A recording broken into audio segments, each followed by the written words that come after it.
And welcome back. 0 to 60 rolls here on the Believe Network. I'm your host, Matt McChesney. Bree Maces is over there running the show on the production end. Happy 2024. I hope everybody had a blessed holiday season. But it was awesome on my end, getting to hang out with the family and whatnot, and great gifts and great times and good football, and everything was good. So yeah, I really hope that everybody's holiday season was great. And we're going to start 2024 off with a bang.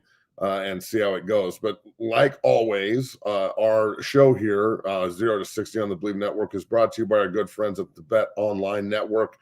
The only people that don't get time off this year around this time are the pro athletes and the people at Bet Online. And then with the NFL and bowl season and NBA in full swing over the holidays, Bet Online isn't taking any time off to get you good odds on good bets, news, and info. BetOnline has all the sports wagering info available for you on both desktop and the mobile apps. And if you head there today, remember to use the promo code BELIEVE to receive a 50% bonus welcome on your first deposit. So put in $100, get $50 back. That's the way it works. Use the promo code BELIEVE, and we roll here on 0 to 60, the first show of 2024 on the second day of the year. Bree, let's roll. All right. Alex E. had a great comment. Said, Matt, that Michigan O-line with Nugent heading the charge dominated again. Thanks for developing that kid. He has the heart and character. One more to go in Houston. Go Blue. Go Blue, baby. That's right. Go Blue is right. And look, I was hoping that they'd be able to pull that out yesterday.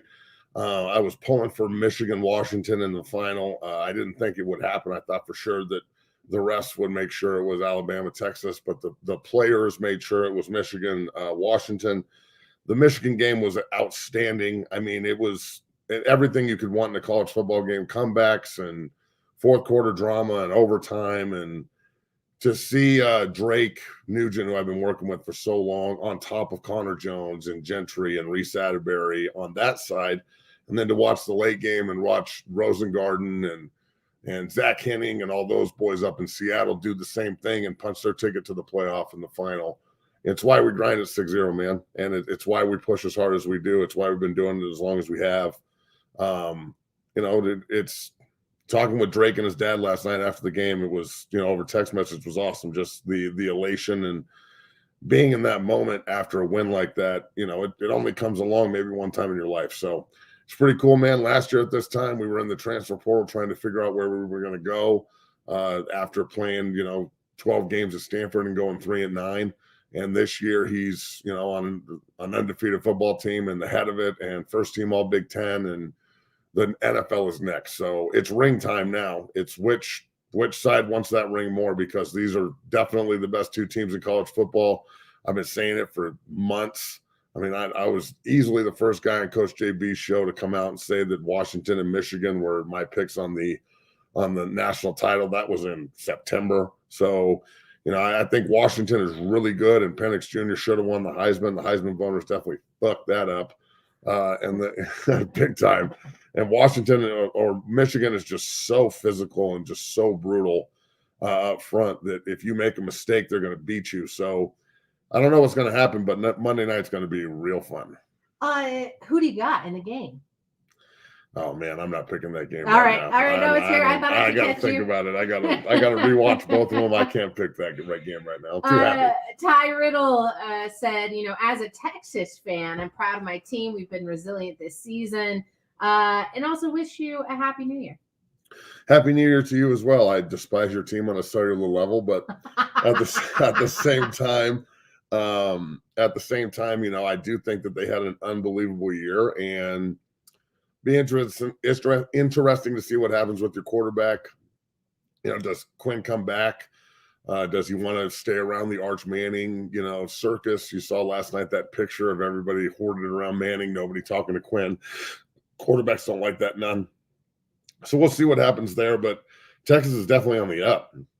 I mean, Sarkisian has them humming going into the SEC, and now going into a 12-team playoff where you don't have to be undefeated or have one loss, in triple overtime to get into the playoff.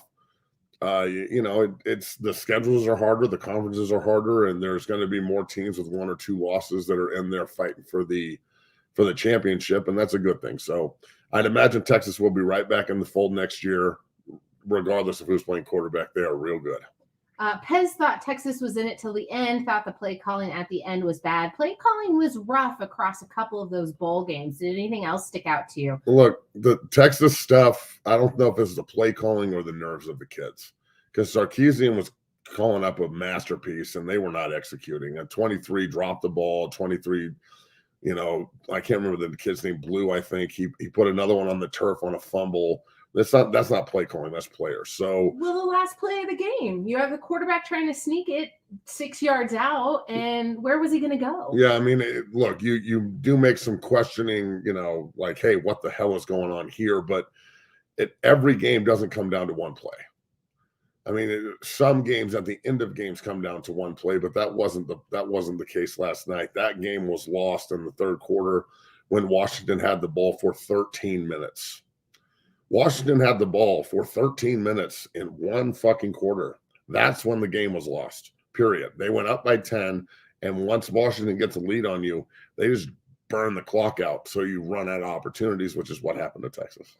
FSU got rolled over after a bunch of their players chose to opt out. Can you talk about that in general? Look, that entire situation sucks. It sucks. It's not productive for college football. I agree with Kirby Smart. There's got to be something done about this. And look, I'm in the player movement business at 6-0, and that's what we do. But at the same time, man, holy shit. How can they justify 50 kids sitting out of one game and playing all freshmen and like putting that 63-3 monstrosity on the field after having an undefeated season? Like Casey Roddick played guard in that game for Florida State. I felt bad for him. Feel bad for my dude in his last college game. That sucks.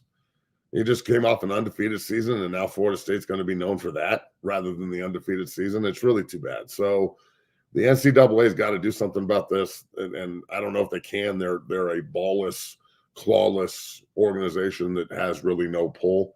So I personally think that until there's some rules and regulations put in on coach movement, player movement, when this can happen. I don't know why it doesn't happen when college football season's over. Like when college football season's over, maybe everybody then should move on when we're talking about coaches and players. Can we get these kids all paid on a structure that's like salary capped? Can we get them agents? Can we get them a union? There's so many questions that go into this. But I'll tell you this, the longer that we don't do anything, we're going to have more outcomes like 63-3 and 38-24 Oklahoma. Arizona and Oklahoma is a better team, but they don't have anybody playing. Missouri beats Ohio State 14-3. They don't have anybody playing. Ole Miss and Penn State, like I don't know if Penn State's just shitty, but Ole Miss 38-25 over Penn State. I don't know if that's a good game. On the other side of the thing, though, Air Force and Wyoming both won, so that's cool. You got to give a little bit of love to the regional schools. I guess you do. We're going to move on to NFL now. I know you wanted to talk a little bit about how the Lions got screwed against the Cowboys. Dude. Are you still reveling in this? Yes. Totally fucked. Proper fucked. Just, I mean, look. I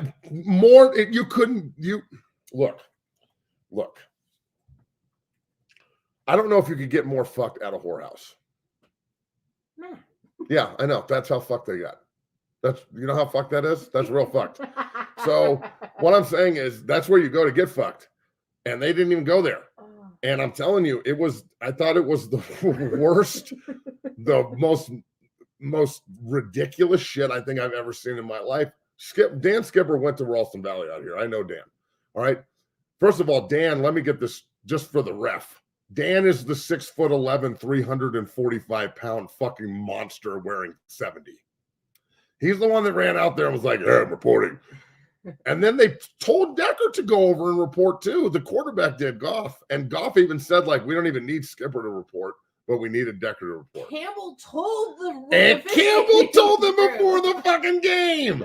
So, I mean, this is so bad. And not only that, of course, everything works out this week to benefit Dallas after it happens. You think the fix is in? The fucking Philly loses. Dallas in the 2 seed instead of Detroit. Detroit should be in the 2 seed instead of Dallas. And the fucking NFL doesn't do anything about it. Everybody's just on NBC like, oh, ho hum. Oh, we fucked up the game. Oh, hoda. Like, they don't give a fuck, man. They know people are going to watch.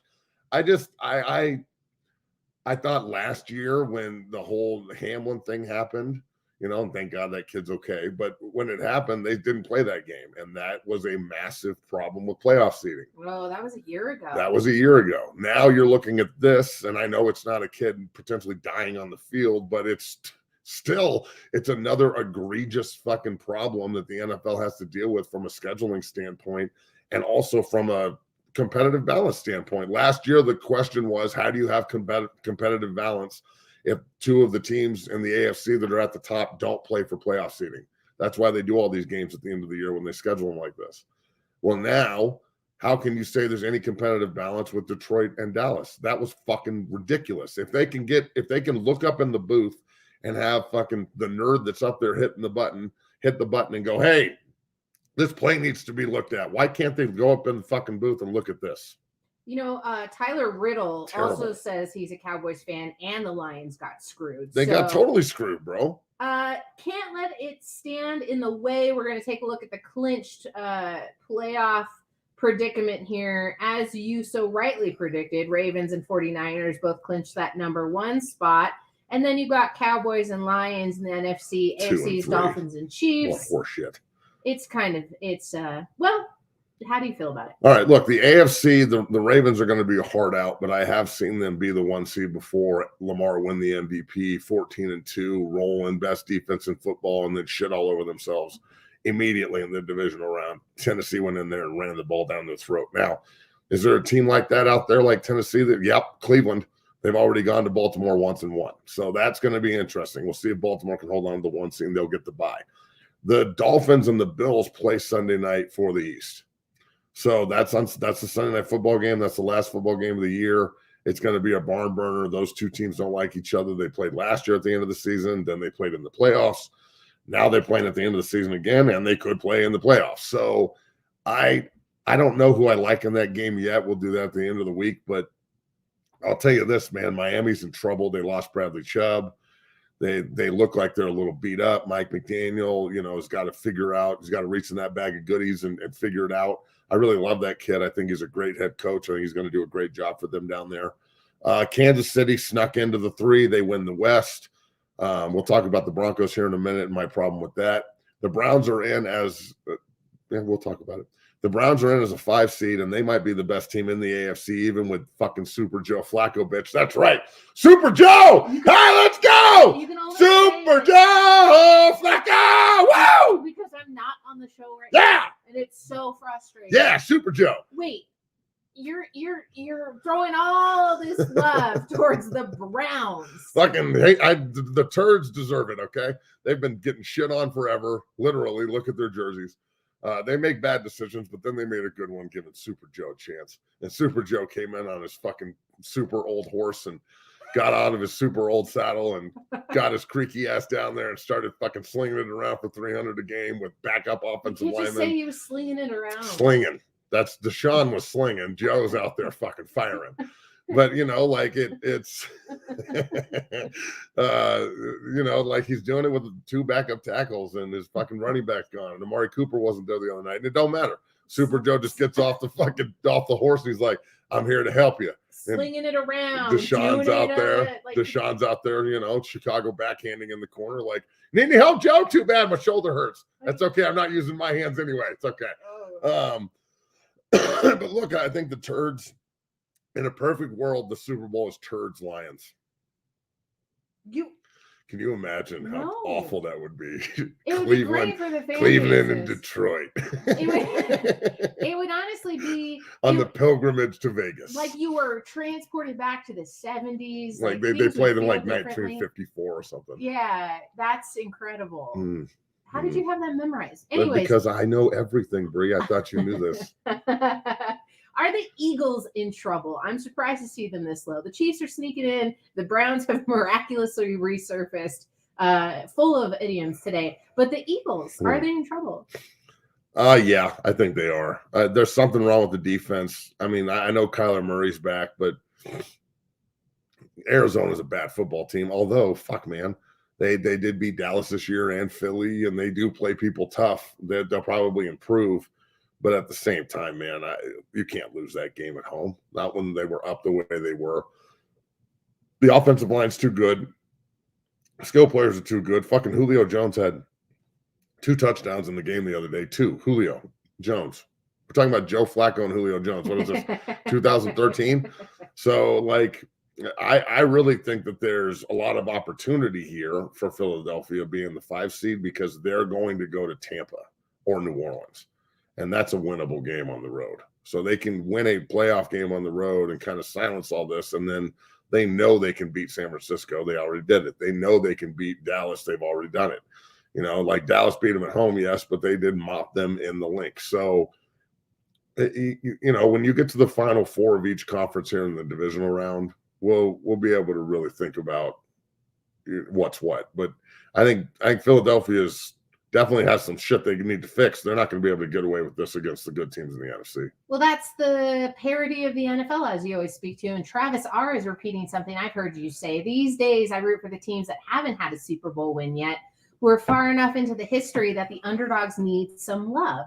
I think that's eligible both in college football and the NFL. Not saying the Rams need to make it to the Super Bowl, but if you had to pick 2 outside of the Browns and the Lions, who else would you like to see face off here? Or is Ravens 49ers the Super Bowl we all deserve? So Blackout Bowl part 2. So look, the Blackout Bowl was a great Super Bowl. It was entertaining. I think San Francisco kind of got robbed, but it was still entertaining. And I'll tell you, it's a good time to be a Harbaugh. John's dancing in the locker room, winning the fucking North, and you know, Jim just went out and got himself a nice college football win and going for the Natty. And I'm telling you, Mr. Harbaugh might be putting a Super Bowl trophy and a national championship trophy up in the same house with 2 brothers. That's pretty fucking good. You can think what you want about the Harbaughs, but they definitely know how to coach some football, and they get their guys to buy in, and their guys love them. They love them. You can think both the Harbaughs are corny and who's got it better than us? Nobody. But when you're in it, no one's got it better than them, and it's just the way it is. So I can't lie, man. I'm pushing for Michigan on this college football side, and there's part of me that wants to see Baltimore do this because I'm tired of the Lamar Jackson hate. I don't need him to throw 50 touchdowns, but I do think he's an elite fucking all-time player, and I really want one of these run-first quarterbacks, which I don't even think he is anymore. I think he's just a great quarterback. But MVP? I don't know. The MVP stuff is so convoluted right now. He doesn't have great numbers, but his team is fantastic. Tyreek Hill's got to be up there, I think. You know, fucking Christian McCaffrey's got to be up there. I think his numbers are nuts, but it's a quarterback award, so I guess we'll see. I'd love to see Lamar win it so I can just look at Coach JB and be like, ha-ha, motherfucker. But other than that, I don't know. Cleveland, Detroit, I think would be incredible. I doubt it happens, but I think it would be incredible. I think that if we had to really look at this and who's playing the best right now, excuse me, I'm going to have to go with the Niners and the Browns. I think Cleveland, San Francisco is probably a good bet. Now, Joe Flacco could fall out of into a geriatric coma and like turn into 45-year-old Joe again. Back into a pumpkin? But right now, he's Cinderella. That was really good. And I'm telling you, he's at the fucking dance and he's twirling. So as long as he's going to keep twirling, bro, roll it. So, you know, Cleveland is really, really, really fucking good. They are deep. Their offensive line is nasty. They have a great coach up there in Bill Callahan. They can rush the passer. Myles Garrett is a fucking animal of all animals. Like, he's an animal of animals, which makes you a beast. So, I mean, they're nasty. And I really think that Cleveland's got a real shot.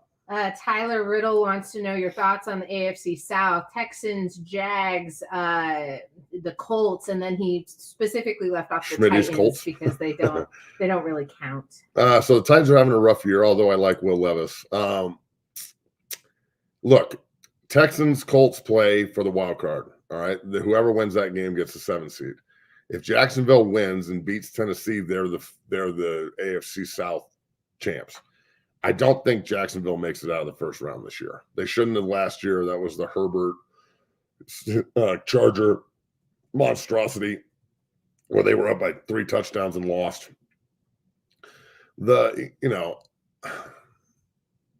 look, I think Tennessee has the opportunity to knock the worst team of the three out. Jacksonville, I think, is really struggling. And I know they shut out Carolina on Sunday and their defense looks pretty good, but the quarterback was hurt. Lawrence will be back this week. CJ Beathard stepped in and played well. ETN's a good player, but not a great player. A running back can only do so much. Look, I'd like to think that the best two teams there, the Colts and the Texans, are the ones that get in. I'm going to take the Colts. I like Gardner Minshew. I think that the rookie wall is kind of hitting CJ Stroud a little bit. I'll take the Colts and throw them in. All right, why not? There's a question here. Pez said, which NFL team do you think Jim Harbaugh goes to? The Michigan Wolverines. He's not leaving, dog. Come on. They're going to win a natty, and he's going to go back next year and reload and win another natty. He's just going to get a better quarterback because McCarthy is believing his own hype, and everybody thinks he's a first-rounder. I'm not saying he's not. He's just not this year. He needs to go back to school. Needs development, needs accuracy. Yeah, he needs to go back to school bad. Needs to work on it. Ben Sandoval said in relation to Cleveland. What? In relation to Cleveland versus Detroit, how does the losing city move forward in life? And I said they forfeit their rights to play. If you lose in the Super Bowl, there's no like. No. You're just over. That's done. That was your last shot.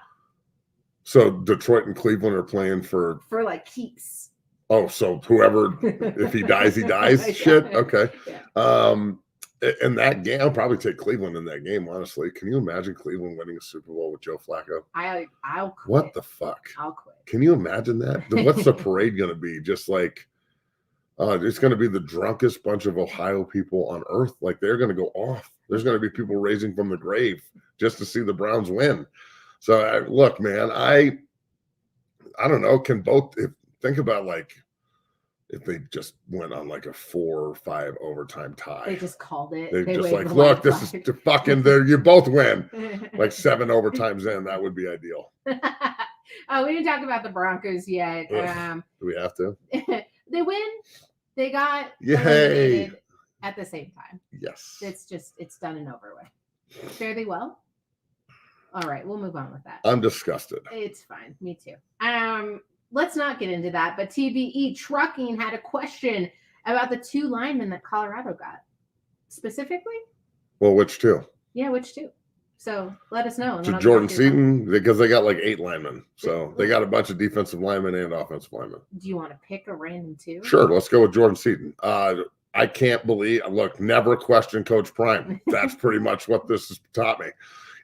From now on, whenever something happens, I'm not going to say anything for 3 or 4 days, and I'm just going to back up and let something happen and then react rather than try and figure it out. Because trying to figure that guy out makes you look stupid, period. So, I'm not going to try and figure that out anymore. They're playing they're playing college football, the transfer portal, and the media like a fucking fiddle.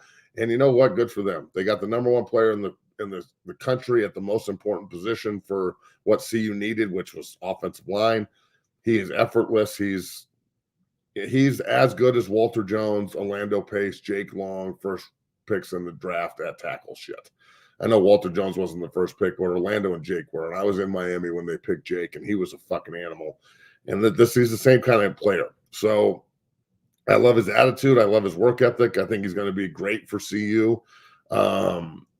Don't question Coach Prime. Just kind of smile and nod and just accept the fact that you're probably wrong because he knows more than you. I will say this: his message to me on Christmas almost made me cry. He's one. That's a fucking bad man. So I'm so excited about next year for CU, especially with the 12-team playoff and the Big 12 and all these guys that got coming in and spring ball and everything else. So couldn't be happier. The fact that they bagged Jordan Seaton after thinking, he was coming here and then thinking we were going to lose him, sometimes you got to dangle that out there. Like, you got to fuck this up, huh? And then they didn't. So dangle. Pretty impressive. Dante said Jim isn't going back to Michigan, but they're on a first name basis. All those games will end up being forfeited. Okay. All right. Yeah, but they took down the banners for the for the Fab Five, but then they made a 30 for 30 on them, and everybody knows who the Fab Five are.